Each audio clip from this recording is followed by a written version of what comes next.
Hello everyone, welcome back to the YouTube channel.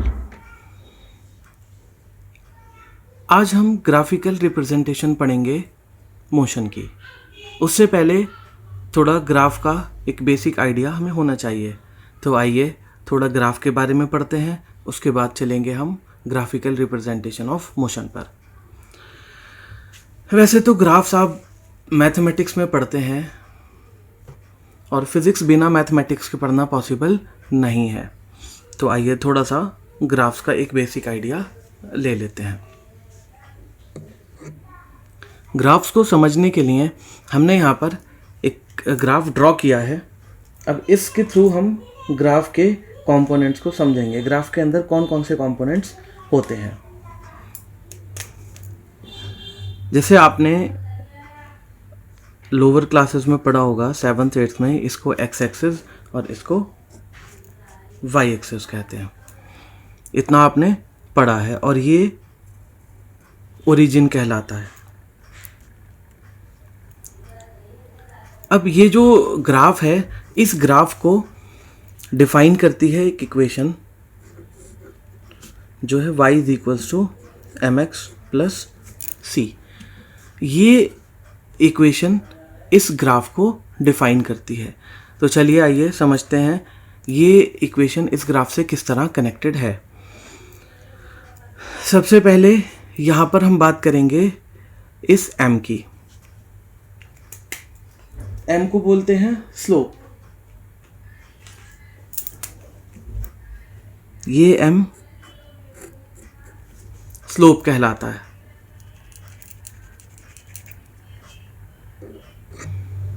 और graph में आपको ये स्लोप यहाँ पर नज़र आ रहा होगा। सो दिस m जो इस इक्वेशन में ये m है जो कि स्लोप है, वो इस ग्राफ में यहाँ रिप्रेजेंटेड है। उसके बाद हम बात करते हैं इस c की। ये c कहलाता है इंटरसेप्ट। इस ग्राफ में इंटरसेप्ट यहाँ पर होता है। अब बात करते हैं y और x की। तो y और x को समझने के लिए हम एक मैथमेटिकल इक्वेशन का, एक लीनियर इक्वेशन की हेल्प लेते हैं। सपोज़ हमारे पास एक लीनियर इक्वेशन है y is equals to 4x। इस इक्वेशन को हम सॉल्व करेंगे और देखेंगे कि x और y क्या है। वैसे अगर ग्राफ में देखा जाए तो ये x यहाँ पर है, मतलब x एक्सिस पर इस x को रिप्रेजेंट किया जाता है और y एक्सिस पर इस y को, मींस जो वैल्यूज़ y की होंगी वो y एक्सिस पर और x की वैल्यूज़ को x एक्सिस पर रिप्रेजेंट किया जाता है। अब यहाँ पर हम एक टेबल ड्रॉ करते हैं और इस इक्वेशन से x और y की डिफरेंट वैल्यूज़ को फाइंड करते हैं। जैसे आप छोटी क्लासेस में ग्राफ्स ड्रॉ करते थे, वही कोई यहाँ पर नई चीज़ नहीं है। तो इसकी डिटेल में हम नहीं जाएंगे क्योंकि हम यहाँ फिज़िक्स पढ़ रहे हैं। अगर आप यहाँ पर x की वैल्यू 1 पुट करते हैं, y 4 आएगा। 2 पुट करेंगे y 8 आएगा। अगर आप यहाँ 1 पुट करेंगे, x की वैल्यू 1 पुट करेंगे, 4 1 ज़ार 4। 2 पुट करेंगे, 4 2 ज़ार 8। 3 पुट करेंगे 12। 4 पुट करेंगे तो ये 16 आएगा। अब हम ये 1 2 3 4 5 6 7 8 एंड सो ऑन जितनी भी वैल्यूज़ हम x की लेंगे वो वैल्यूज़ हम यहाँ पर प्लॉट करने वाले हैं। और जो y की वैल्यूज़ आएंगी, x की वैल्यूज़ को पुट करने के बाद जो y की वैल्यूज़ आएंगी, उन वैल्यूज़ को हम पुट करने वाले हैं y एक्सिस पर। तो ये तो आपको इतना तो पता है। अगर आपने बेसिक मैथमेटिक्स पढ़ी है तो इतना तो आपको आइडिया होगा। अब अगर मैं आपसे कहता हूँ कि ये जो इक्वेशन है, इस इक्वेशन में अगर मैं x की वैल्यू 5 पुट करता हूँ और मुझे y की वैल्यू 12 मिल जाए, on putting x is equals to 5 y मुझे 12 मिल जाए, तो ऐसा पॉसिबल नहीं है। क्यों? क्योंकि अगर आप यहाँ पर x 5 पुट करेंगे सो y will be 4 into 5, y 20 ही आएगा, y हमें 12 नहीं मिल सकता। मीन्स हम y की वैल्यू लेने के लिए फ्री नहीं है, y की वैल्यू इंडिपेंडेंट नहीं है। हम x की वैल्यू कुछ भी ले सकते हैं, यहाँ पर इस इक्वेशन में हम x की वैल्यू कुछ भी ले सकते हैं। x जो है, देखिए हमने यहाँ पर 1 लिया, हमारे ऊपर कोई भी रेस्ट्रिक्शन नहीं थी कि हम 1 नहीं ले सकते या 0 नहीं ले सकते, हम कुछ भी ले सकते हैं। हम इसमें माइनस की भी कोई वैल्यू ले सकते हैं, 0 भी ले सकते हैं, और प्लस की, मीन्स माइनस इन्फिनिटी से लेकर प्लस इन्फिनिटी तक कोई भी वैल्यू हम यहाँ पर x की ले सकते हैं। So we are free to take any value of x। Means x is independent variable. x क्या है यहाँ पर? Independent variable. वेरिएबल है क्यों? क्योंकि इसकी वैल्यू चेंज हो रही है, कभी 1 है, कभी 2 है, कभी 3, 4 एंड सो ऑन। लेकिन y की वैल्यू x पर पूरी तरह डिपेंड कर रही है। जैसे यहाँ पर देखिए, जब हमने x 1 लिया था तो y 4 आएगा। अगर x 1 है तो y 4 ही आएगा, 4 के अलावा और कुछ नहीं आ सकता इस इक्वेशन के अकॉर्डिंग।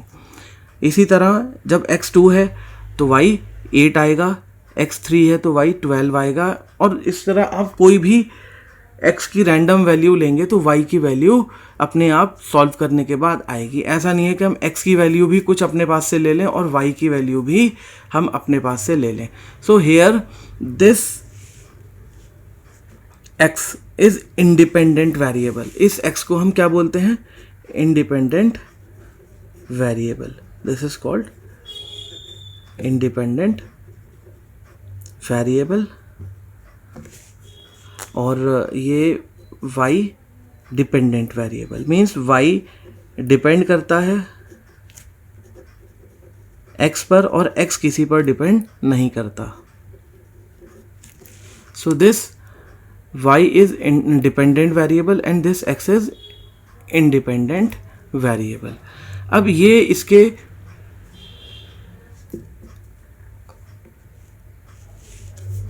यहाँ पर ये कंपोनेंट्स हैं इस ग्राफ के। तो इस ग्राफ में आपने देखा कि ये स्लोप है, ये एक्सेस रिजर्व्ड है इंडिपेंडेंट वेरिएबल्स के लिए, ये रिजर्व्ड है डिपेंडेंट वेरिएबल्स के लिए, ये इंटरसेप्ट है, ये स्लोप है। अब अगर हम स्लोप की वैल्यू चेंज करते हैं तो इस ग्राफ में आपको ये स्लोप नज़र आ रहा है। अगर आप स्लोप की वैल्यू चेंज करते हैं सो this graph shifts like this. Means अगर आप स्लोप की वैल्यू चेंज करेंगे, इंक्रीज करेंगे, अगर आप इस m की वैल्यू इंक्रीज करेंगे तो ये ग्राफ और स्टीप होता जाएगा। इसकी ग्राफ जो है इसकी ओरिएंटेशन इस y एक्सिस की तरफ इंक्रीज होती जाएगी, ये और ज़्यादा स्टीप होता जाएगा। और अगर आप m की वैल्यू डिक्रीज करते हैं तो ये स्लोप और ज़्यादा x एक्सिस की तरफ शिफ्ट होगा। और जब m की वैल्यू 0 हो जाएगी so this graph will become parallel to x axis. अगर ये ग्राफ पैरेलल है x एक्सिस के तब स्लोप 0 होगा। अगर मैं यहाँ पर एक ग्राफ ये ड्रॉ करता हूँ, इस ग्राफ का स्लोप 0 है, इसका स्लोप 0 है। क्यों? क्योंकि this graph is parallel to x axis. तो स्लोप अगर आप चेंज करेंगे, और अगर मैं आपसे कहता हूं कि यहां पर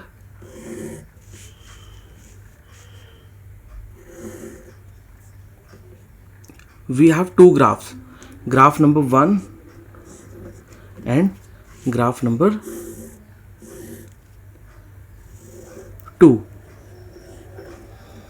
which of the graph has larger value of slope? इसका स्लोप m1 है सपोज और इसका स्लोप m2 है। तो यहाँ पर आप देखेंगे कि इस ग्राफ नंबर 2 का जो स्लोप है वो स्टीपर है देन दिस ग्राफ नंबर 1।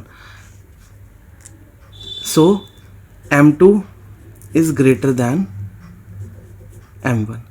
तो जिस ग्राफ का स्लोप जितना, स्लोप की वैल्यू मीन्स m की वैल्यू जितनी ज़्यादा होगी वो ग्राफ उतना ही स्टीपर होगा, वो उतना ही y एक्सिस की तरफ जो है शिफ्टेड होगा।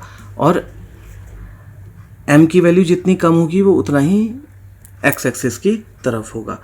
अब हम थोड़ा सा डिस्कस कर लेते हैं इंटरसेप्ट के बारे में। इस ग्राफ में इंटरसेप्ट आपको यहाँ नज़र आ रहा है।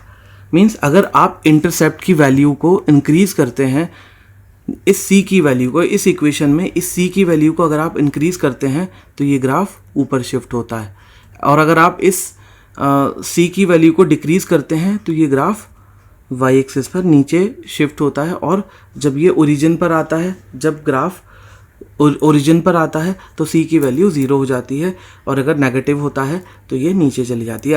अभी हम इसके कुछ ग्राफ्स ड्रॉ करके देखेंगे। अभी हमने यहाँ पर देखा था ये दोनों ग्राफ्स ओरिजिन से स्टार्ट हो रहे थे, दोनों ही ग्राफ्स ओरिजिन से स्टार्ट हो रहे थे, तो इन दोनों में c की वैल्यू 0 है।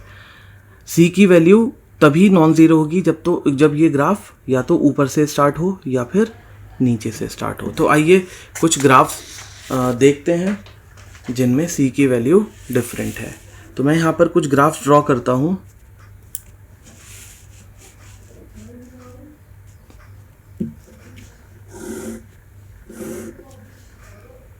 Suppose we have this graph A,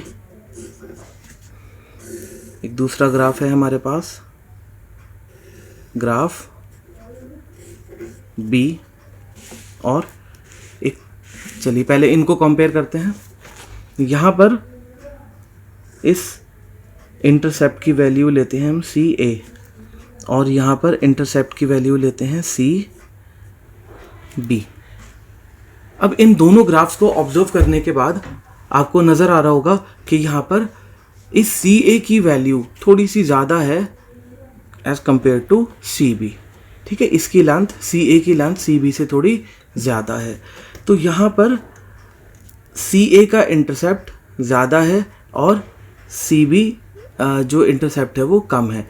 तो जितना ज़्यादा CA होगा, मतलब इंटरसेप्ट जितना ज़्यादा होगा, ये ग्राफ उतना ऊपर शिफ्ट होता जाएगा, और इंटरसेप्ट की वैल्यू जितनी कम होगी ग्राफ उतना ही ओरिजिन की तरफ शिफ्ट होता जाएगा। अब यहाँ पर एक ग्राफ मैं और ड्रॉ करता हूँ। यहाँ पर ये ग्राफ C है। इस ग्राफ में आप देखेंगे कि जो यहाँ पर इंटरसेप्ट है ही नहीं, यहाँ पर ग्राफ सीधा स्टार्ट हो रहा है ओरिजिन से, तो यहाँ पर C की वैल्यू 0 है। यहाँ पर C की वैल्यू 0 है। और इसी तरह अगर मैं एक और ग्राफ यहाँ पर ड्रॉ करता हूँ कुछ इस तरह से, तो यहाँ पर आप देखेंगे कि ये जो C है ये ओरिजिन से नीचे चला जाता है। ये ओरिजिन है, इस ओरिजिन से नीचे चला जाता है, तो ये हो जाता है -C। तो अगर इंटरसेप्ट की वैल्यू माइनस में है तो वो ग्राफ हमेशा नीचे से स्टार्ट होगा। तो अब इसकी इक्वेशन हम क्या लिखेंगे, y = mx - c। तो अभी हमने इससे पहले जो इक्वेशन लिखी थी वो थी y = mx + c। जैसे इसकी इक्वेशन क्या होगी, y = mx + ca। इसकी इक्वेशन होगी y = mx + cb। यहाँ पर देखिए दोनों जगह इंटरसेप्ट प्लस में आया है, +ca + cb, लेकिन यहाँ पर जो इंटरसेप्ट है वो माइनस में आया है।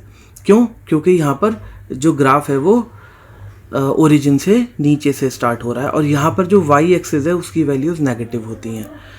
और अगर हम इसकी बात करें तो ये जो ग्राफ है इसकी इक्वेशन आएगी y = mx। यहाँ पर +c नहीं आएगा क्योंकि c की वैल्यू यहाँ पर 0 है, तो वो हम लिखेंगे नहीं।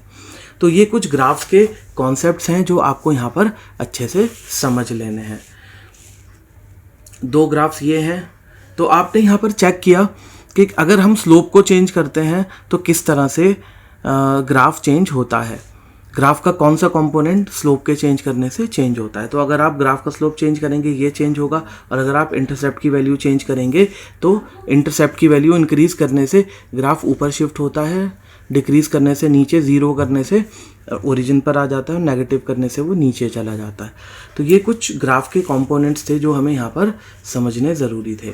तो चलिए आइए अब फिज़िक्स के टर्म्स में हम ग्राफ्स को पढ़ते हैं। तो मैथमेटिक्स ने एक टूल डिज़ाइन किया जिसको हमने ग्राफ कहा। ग्राफ्स क्या है? एक तरह का टूल है जो मैथमेटिक्स ने डिज़ाइन किया है। और ग्राफ्स जो है, जब हम मैथमेटिक्स में पढ़ते हैं तो मैथमेटिक्स में ग्राफ्स अनकस्टमाइज्ड टूल्स होते हैं। वो एक अनकस्टमाइज्ड टूल है जिसको मैथमेटिक्स ने डिज़ाइन तो किया है लेकिन यूज़ नहीं किया है।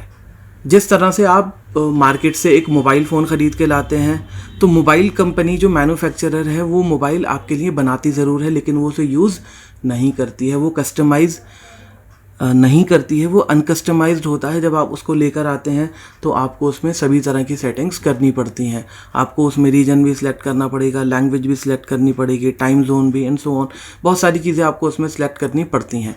कंपनी आपको कुछ भी कस्टमाइज़ करके नहीं देती है। इसी तरह से मैथमेटिक्स ने जो टूल डिज़ाइन किया है वो कम्प्लीटली अनकस्टमाइज्ड है और उसने इस एक्सिस को x और इसको y कहा। अब अगर मैं आपसे क्वेश्चन पूछूं कि मैथमेटिक्स किस सिचुएशन में x और y का यूज़ करती है, तो आप कहेंगे कि जब हमें वैल्यूज़ पता नहीं होती कि आप सपोज़ आप कोई मैथमेटिक्स की कोई प्रॉब्लम कर रहे हैं, उसमें आपको किसी भी पैरामीटर की वैल्यूज़ नहीं पता तो आप उसे x और y मान लेते हैं। जैसे बहुत कॉमन से क्वेश्चंस आप मैथमेटिक्स में करते हैं कि फादर की एज उसके सन के एज की इतने टाइम्स है और इस तरह से क्वेश्चंस आते हैं, तो उसमें आप लेट कर लेते हैं, let the age of father be x और इस तरह से। तो मतलब ये है कहने का कि आप x और y जो वैल्यूज़ एज्यूम करते हैं वो तब करते हैं जब आपको नहीं पता होता। सो मैथमेटिक्स का एक कॉमन सा अप्रोच है कि जिस चीज़ की वैल्यू नहीं पता उसको x और y एज्यूम कर लिया जाता है। अब देखिए मैथमेटिक्स के पास, क्योंकि मैथमेटिक्स को नहीं पता था कि x इस वाले एक्सिस को हमें उसे क्या देना है और जो ये y एक्सिस जिसको हमने कहा इस एक्सिस पर क्या देना है, या हम कह सकते हैं इस हॉरिजॉन्टल एक्सिस पर क्या वैल्यूज़ देनी है, कौन सी क्वांटिटी इस हॉरिजॉन्टल एक्सिस पर आएगी और कौन सी वैल्यू इस वर्टिकल एक्सिस पर आएगी। मैथमेटिक्स को बिल्कुल भी आइडिया नहीं था। सो मैथमेटिक्स ने सिंपली इसको x और y दे दिया। लेकिन फिज़िक्स में हमारे पास बहुत सारी क्वांटिटीज़ हैं जिनको हम इस पर असाइन कर सकते हैं। लेकिन ध्यान आपको ये रखना है कि x एक्सिस रिजर्व्ड है इंडिपेंडेंट वेरिएबल्स के लिए और y एक्सिस रिजर्व्ड है डिपेंडेंट वेरिएबल्स के लिए, जैसे हमने अभी डिस्कस किया है। तो आइए फिज़िक्स के पॉइंट ऑफ व्यू से अब ग्राफ्स को पढ़ते हैं। सबसे पहले हम डिस्कस करते हैं डिस्टेंस टाइम ग्राफ को। डिस्टेंस टाइम ग्राफ में अब हमारे पास दो वेरिएबल हैं, एक है डिस्टेंस और एक है time.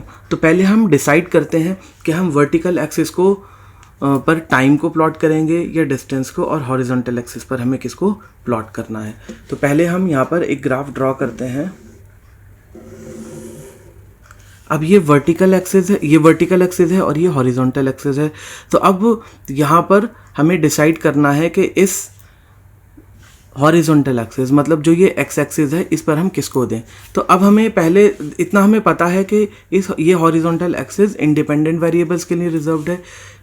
Out of distance and time, अगर आपसे पूछा जाए कि कौन सी क्वांटिटी ऐसी है जो किसी पर डिपेंड नहीं करती, तो वो टाइम है। टाइम किसी पर डिपेंड नहीं करता, टाइम तो चलता रहता है। So this time is plotted on x axis, means ये जो एक्स एक्सिस है इसको हम असाइन करेंगे टाइम। तो अब जिसको मैथमेटिक्स ने एक्स एज्यूम किया था उसकी वैल्यू हमें फिजिक्स में कितनी मिली, टाइम। वो एक्चुअली टाइम था इस केस में। और जो ये वाई एक्सिस है, अब एक ही चीज़ डिस्टेंस ही बचता है, तो डिस्टेंस किस पर आएगा, डिस्टेंस आएगा वाई एक्सिस पर, क्योंकि डिस्टेंस जो है वो डिपेंडेंट वेरिएबल है। डिस्टेंस डिपेंड करेगा टाइम के ऊपर। टाइम के साथ जब किसी चीज़ की पोजीशन चेंज होगी तो डिस्टेंस चेंज होगा। सो दिस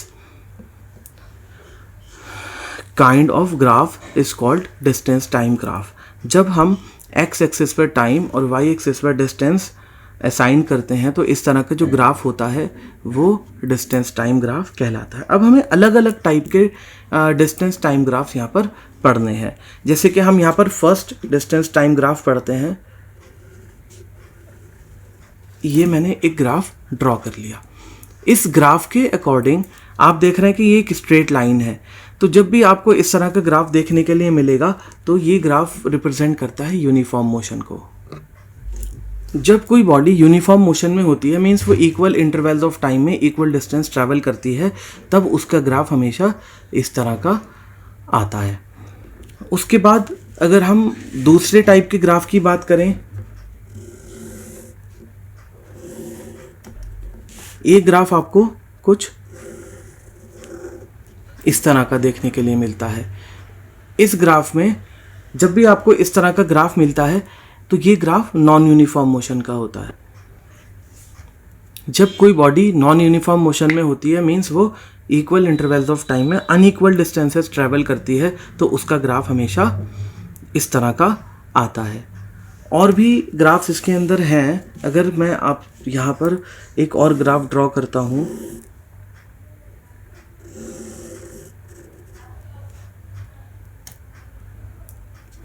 इस ग्राफ में आप देख सकते हैं कि इस ग्राफ का जो स्लोप है वो 0 है। ये ग्राफ रिप्रेजेंट करता है कि बॉडी रेस्ट में है, मीन्स उसकी पोजीशन चेंज नहीं हो रही है। देखिए पोजीशन कब चेंज होगी, जब ग्राफ या तो इस डिस्टेंस एक्सिस पर ऊपर जाएगा या फिर नीचे आएगा। अब ये ग्राफ ऊपर तो नहीं, ना ऊपर जा रहा है ना नीचे जा रहा है, ये पैरेलल है, तो इस ग्राफ में डिस्टेंस की वैल्यू कांस्टेंट है, मीन्स किसी भी बॉडी का जो डिस्टेंस है वो कांस्टेंट है, सेम है, चेंज नहीं हो रहा। जब डिस्टेंस चेंज नहीं होता तो बॉडी रेस्ट में कहलाती है। तो इस तरह का जो ग्राफ होता है वो रेस्ट को रिप्रेजेंट करता है। इस ग्राफ में जो बॉडी है वो रेस्ट में है। अब अगर हम इस ग्राफ की, ये तो थे टाइप्स ऑफ ग्राफ्स, मतलब किस किस तरह के ग्राफ्स हमें डिस्टेंस टाइम ग्राफ में देखने के लिए मिल सकते हैं। डिस्टेंस टाइम ग्राफ का स्लोप स्पीड को रिप्रेजेंट करता है, तो इसका जो स्लोप है ये किसको रिप्रेजेंट करेगा, स्पीड को रिप्रेजेंट करेगा। तो जिस डिस्टेंस टाइम ग्राफ का स्लोप जितना ज़्यादा होगा और वो जिस बॉडी का भी ग्राफ होगा उस बॉडी की स्पीड उतनी ही ज़्यादा होगी। मैं यहाँ पर एक ग्राफ ड्रॉ करता हूँ।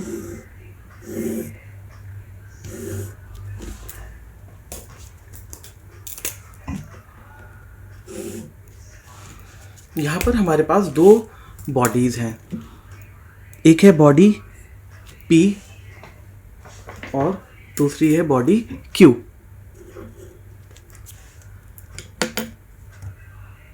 दोनों के डिस्टेंस टाइम ग्राफ हैं ये। सो इस ग्राफ में किस बॉडी के लिए स्लोप की वैल्यू ज़्यादा है, तो आप देख सकते हैं कि इस बॉडी Q का जो ग्राफ है वो स्टीपर है, तो इसका स्लोप ज़्यादा है एज कंपेयर टू P। तो यहाँ पर slope of Q is greater than slope of P। और अभी हमने इससे ऊपर ये पढ़ा है कि ग्राफ का डिस्टेंस टाइम ग्राफ का जो स्लोप है वो स्पीड को रिप्रेजेंट करता है। इट मीन्स अगर Q का स्लोप ज़्यादा है, Q का स्लोप ज़्यादा है P से, तो Q की स्पीड भी ज़्यादा होगी P से। So speed of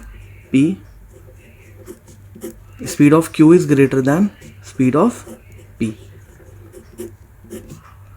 means Q is moving faster than P। तो आप just by observing a graph आप बता सकते हैं कि कोई भी बॉडी दूसरी बॉडी से फास्ट चल रही है या स्लो चल रही है। ये तो है डिस्टेंस टाइम ग्राफ। अब इसमें आगे हमें डिस्प्लेसमेंट टाइम ग्राफ पढ़ना है, लेकिन उससे पहले हम डिस्टेंस, जो ग्राफ्स होते हैं इन ग्राफ्स को हम पढ़ते क्यों हैं, इनको पढ़ने का बेनिफिट क्या है।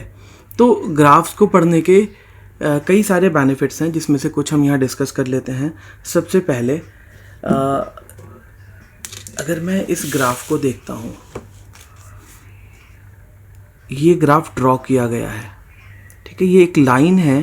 सो इस लाइन के ऊपर कितने पॉइंट्स एडजस्टेड हैं, मीन्स ये जो लाइन है ये कितने पॉइंट्स का कॉम्बिनेशन है। तो एक लाइन पर इनफाइनाइट नंबर ऑफ पॉइंट्स होते हैं। इनफाइनाइट नंबर ऑफ पॉइंट्स का मतलब इनफाइनाइट नंबर ऑफ वैल्यूज़। तो ग्राफ का सबसे पहला बेनिफिट है कि हम एक छोटे से ग्राफ में इनफाइनाइट नंबर ऑफ वैल्यूज़ को एडजस्ट कर सकते हैं। अगर हम इन्हीं इनफाइनाइट नंबर ऑफ पॉइंट्स को अगर हम एक टेबल की फॉर्म में लिखना स्टार्ट करें तो हमारी शीट्स, हमारी नोटबुक्स कम पड़ जाएंगी। और क्योंकि इनफाइनाइट नंबर ऑफ पॉइंट्स का मतलब क्या है कि वो कभी ख़त्म नहीं होंगे, वो हमेशा चलते रहेंगे। सो यहाँ पर हम एक छोटे ग्राफ के अंदर जो है वो a large number of data adjust कर सकते हैं। तो पहला बेनिफिट इसका ये है। एक और बेनिफिट है ग्राफ्स को पढ़ने का। जैसे हमने इस ग्राफ में देखा कि अब आपने इस ग्राफ को जब ऑब्जर्व किया तो जस्ट बाय ऑब्जर्विंग हमने बता दिया कि Q is moving faster than P, मतलब Q की जो स्पीड है वो P से ज़्यादा है। लेकिन अगर मैं यही सिचुएशन आपको दो अलग अलग टेबल्स बनाकर देता, दो अलग अलग टेबल्स बनाता और उसमें दोनों की के डेटा को लिखता, उनके डिस्टेंस और टाइम को लिखता और फिर आप उससे स्पीड कैलकुलेट करते और उसके बाद देखते कि P तेज़ चल रही है या Q, तो वो थोड़ा सा लेंदी मेथड हो जाता। अब यहाँ पर आपको अगर आपको ग्राफ रीड करना आता है तो सिंपली आप देखेंगे कि Q का स्लोप जो है वो ज़्यादा है P से, इसका मतलब Q फास्टर मूव कर रही है। तो हम सिर्फ ग्राफ को ऑब्जर्व करके बहुत कम टाइम में बता सकते हैं, कोई भी प्रेडिक्शन कर सकते हैं। ठीक है, जैसे यहाँ पर हम स्पीड की प्रेडिक्शन कर सकते हैं। तो हम सिर्फ ग्राफ को ऑब्जर्व करेंगे और अगर इसी ग्राफ के इक्विवेलेंट कोई डेटा हमें दे रखा होगा तो उस डेटा को रीड करने में, समझने में, कैलकुलेशन करने में हमें थोड़ा टाइम लग सकता है। तो ये कुछ बेनिफिट्स हैं ग्राफ को पढ़ने के। हम यहाँ पर ग्राफ्स के बेनिफिट्स को समराइज कर सकते हैं। तो पहला बेनिफिट हमने पढ़ा कि larger data can be adjusted in a small graphs, और दूसरा है just by observing a graph we can make predictions. मतलब हम कोई भी प्रेडिक्शन कर सकते हैं, जो हमने पढ़ लिया यहाँ पर। डिस्टेंस टाइम ग्राफ की तरह हम डिस्प्लेसमेंट टाइम ग्राफ्स भी ड्रॉ कर सकते हैं। देखिए, एक्स एक्सिस तो रिजर्व्ड रहेगा अभी भी टाइम के लिए, लेकिन हम वाई एक्सिस पर डिस्टेंस की जगह आप डिस्प्लेसमेंट प्लॉट कर सकते हैं। तो अगर हमने वाई एक्सिस को रिजर्व कर दिया डिस्प्लेसमेंट के लिए तो ये ग्राफ बन जाता है डिस्प्लेसमेंट टाइम ग्राफ। बहुत ज़्यादा डिफरेंस डिस्टेंस टाइम ग्राफ और डिस्प्लेसमेंट टाइम ग्राफ में नहीं होता है। जिस तरह से डिस्टेंस टाइम ग्राफ का स्लोप स्पीड को रिप्रेजेंट करता है, वैसे ही डिस्प्लेसमेंट टाइम ग्राफ का जो स्लोप है वो वेलोसिटी को रिप्रेजेंट करता है। और ये भी एक यूनिफॉर्म मोशन का ग्राफ है। अगर कोई बॉडी यूनिफॉर्म मोशन में है तो उसका डिस्प्लेसमेंट टाइम ग्राफ भी इसी तरह का आता है। उसी तरह नॉन यूनिफॉर्म मोशन भी डिस्प्लेसमेंट टाइम ग्राफ में कुछ वैसा ही होता है। आप इसको कुछ इस तरह से देख सकते हैं। तो ये ग्राफ नॉन यूनिफॉर्म मोशन को रिप्रेजेंट करता है। इसी तरह हम एक और ग्राफ यहाँ पर ड्रॉ कर सकते हैं।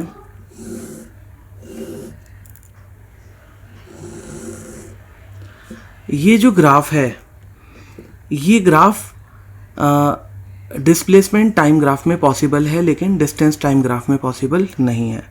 अब ये डिस्टेंस, पहले तो हम देखते हैं डिस्प्लेसमेंट टाइम ग्राफ में ये क्या रिप्रेजेंट करता है।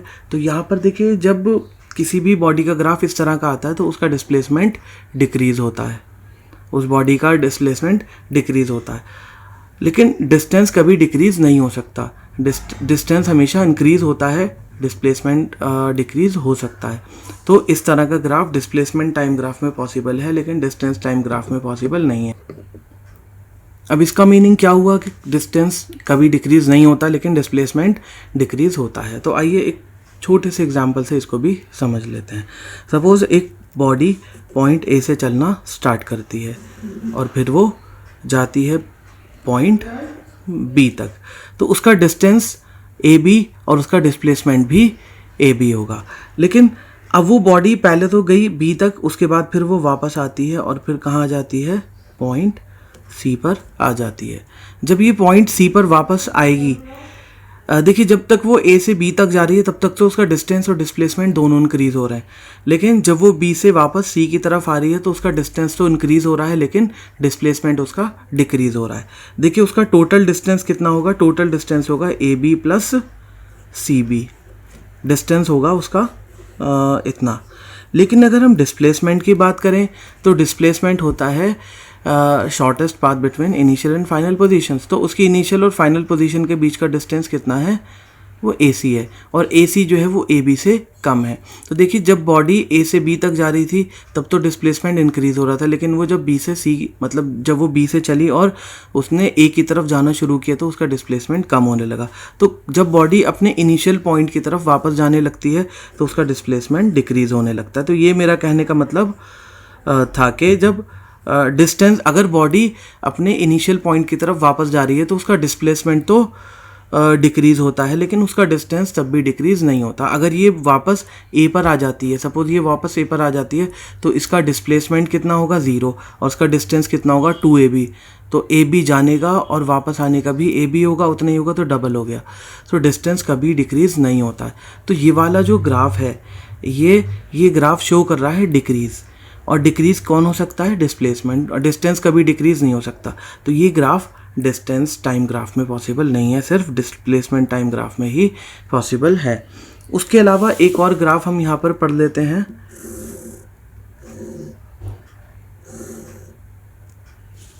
ये भी जो है बॉडी एट रेस्ट। तो ज़्यादा डिफरेंस नहीं है, मैंने आपको पहले ही बताया, डिस्टेंस टाइम ग्राफ में और डिस्प्लेसमेंट टाइम ग्राफ में बहुत ज़्यादा डिफरेंस नहीं है। तो ये डिस्प्लेसमेंट टाइम ग्राफ में भी ये रेस्ट में बॉडी को रिप्रेजेंट करता है।